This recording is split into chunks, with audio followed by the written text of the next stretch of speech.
Il est l'heure maintenant de vous parler d'une enquête stupéfiante au cœur de l'industrie de la cigarette électronique. En 6 ans, le nombre de vapoteurs en France a plus que doublé, mais beaucoup de zones d'ombre demeurent sur les effets, sur la santé. Bonjour Martin Boudot. Bonjour. Vous êtes producteur de ce documentaire. En fumée, j'ai infiltré l'industrie de la vape. C'est à voir sur la plateforme Slash de France Télévisions. Ce sont des images très rares puisque votre journaliste Manon de Couette a réussi à filmer l'intérieur des bureaux de Philip Morris, qui est quand même le plus grand cigarettier du monde. C'était jamais fait. Ouais, je pense qu'on avait une chance sur 10 000 d'y arriver et on a réussi. C'était pas du tout l'idée de départ d'infiltrer Philip Morris. Philip Morris, comme vous le dites, c'est le plus grand cigarettier du monde. Il y a quelque chose qu'on ignore peut-être, c'est qu'aujourd'hui, cette grande marque, elle fait 40% de son chiffre d'affaires avec autre chose que la cigarette, notamment les cigarettes électroniques. Et dans le monde, nous, la première chose qu'on a découvert avec Manon, c'est de se dire aujourd'hui, la plus grande part du marché de la cigarette électronique dans le monde est détenue par ce qu'on appelle Big Tobacco, les plus grandes marques de cigarettes. Et c'est assez surprenant parce que c'est la première info incroyable du doc. Quand on vapote une cigarette électronique, on se dit que finalement, on se fait pas avoir par le lobby du tabac, etc. Mais on se fait quand même aussi un peu avoir parce que derrière, c'est aussi eux qui récupèrent les sous des produits qu'on achète. Il y a un chiffre qui est répété à longueur de temps par les grands cigarettiers, c'est que la cigarette électronique, c'est 95% de composants nocifs en moins. L'OMS ne dit pas exactement ça. En fait, ça, c'est ce chiffre-là, c'est sur un produit en particulier de Philip Morris qui s'appelle l'IQOS, qui est encore une alternative un peu différente. C'est sur du tabac à chauffer, qui est encore un truc un peu différent, qui cartonne en Grèce, qui cartonne dans différents pays européens, en Italie, tout le monde a ça. Mais en France, c'est pas encore ça. Et Philip Morris met le paquet, c'est le cas de le dire, pour essayer de développer ce produit-là. L'OMS dit simplement une chose, un constat assez évident.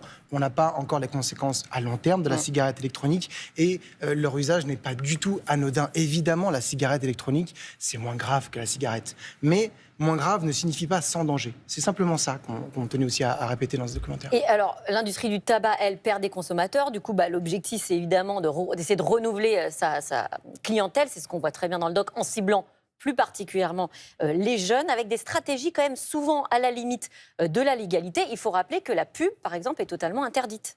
La limite, vous êtes gentil, c'est plutôt carrément illégal. Là, c'est carrément illégal. C'est des stratégies marketing que nous, on découvre, qu'on va décrypter. Des animations dans des bars avec des hôtesses qui arrivent et qui proposent des cigarettes électroniques à des jeunes gens. Il va y avoir aussi des influenceurs qui vont être approchés pour faire de la pub. On n'imagine pas aujourd'hui des influenceurs faire de la pub pour des différentes clopes. Mais en revanche, des cigarettes électroniques, il y a pas de problème. Et c'est illégal aujourd'hui, mais on ne se rend pas compte que c'est hyper efficace pour les plus jeunes.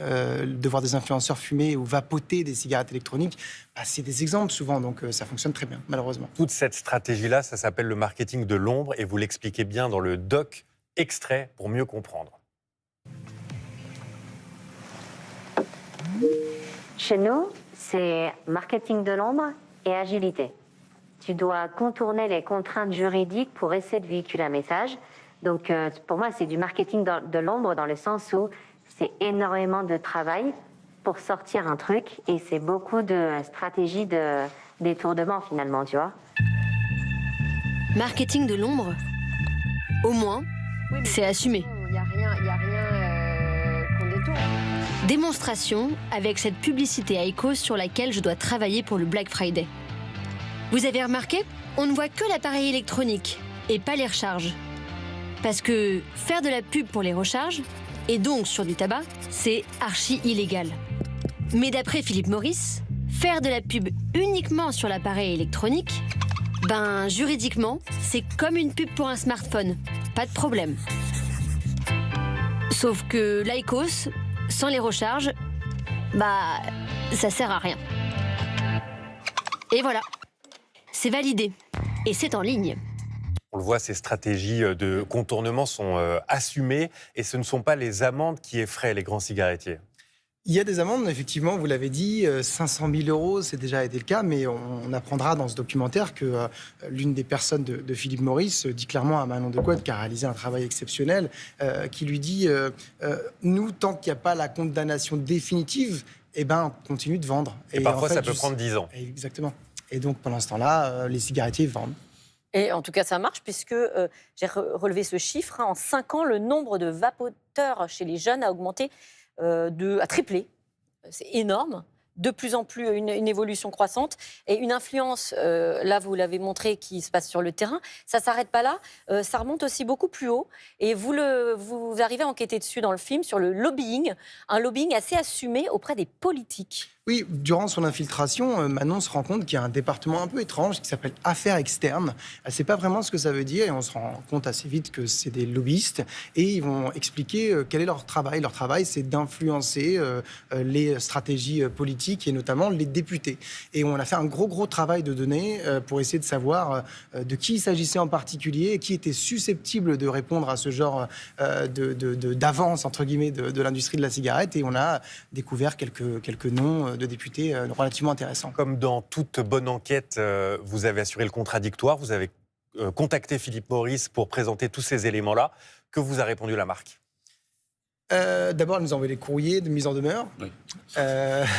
Et puis ensuite, elle nous a répondu par un mail assez surprenant, pour tout vous dire, qu'on retranscrit intégralement dans le documentaire. On a envoyé des questions très précises, 12 questions très précises, argumentées, etc. Et on a reçu une sorte de, je ne vais pas vous dire de réponse un peu de chat GPT.